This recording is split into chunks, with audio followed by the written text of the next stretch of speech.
Karibu sana Kyerwa. Nichukue fursa hii kumshukuru sana kakangu huyu waziri. Nadhani kama mnakumbuka wiki iliyopita niliuliza maswali mawili bungeni. Swali la kwanza ilikuwa ni kero yetu ya barabara hii kuhusu mkandarasi anavyosuasua. Tulipata majibu mazuri, lakini ndani ya saa 72 mheshimiwa huyu amefanya maamuzi, na kwa kweli tunamshukuru sana Mheshimiwa Rais kukupa nafasi hii.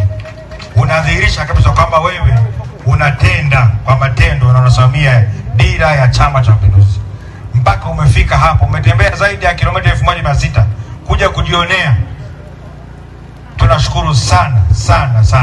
Maana yake serikali hii, tunaposema serikali ya Daktari Samia ni serikali sikivu, hii ndio inadhihirisha kwamba ni serikali sikivu. Nimeuliza swali ndani ya 72, waziri Kade mwenyewe hajamtoa naibu, amekuja kujionea kero ya wanakyerwa. Tunakushukuru sana kwa maamuzi yako, na tunamshukuru sana mama yetu, rais yetu Daktari Samia Suluhu Hassan kwa jinsi anavyoendelea kupambana kutuunganisha Watanzania kutumia mtandao wa barabara, lakini kwa kuiongoza serikali sikivu inayohoja na inayojibu hoja na kero za wananchi wa kawaida. Hapa Kyerwa leo tunapata majibu. Karibu sana kakangu.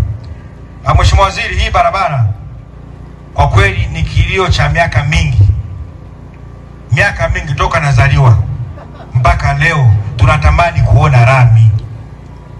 Kitendo cha kumpata mkandarasi, wananchi walipata matumaini sasa kwamba tutaanza kuona rami, lakini utendaji kazi wa mkandarasi huyu kwa kweli unakatisha tamaa sana.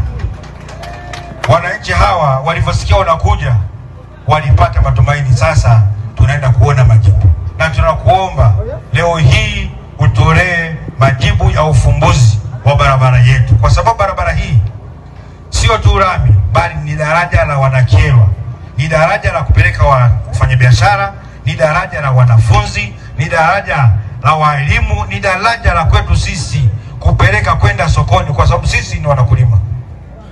Barabara hii ndo mgongo wa uchumi wetu. Bila kuwa na barabara safi, uchumi wetu wa Kyerwa hauwezi kuinuka.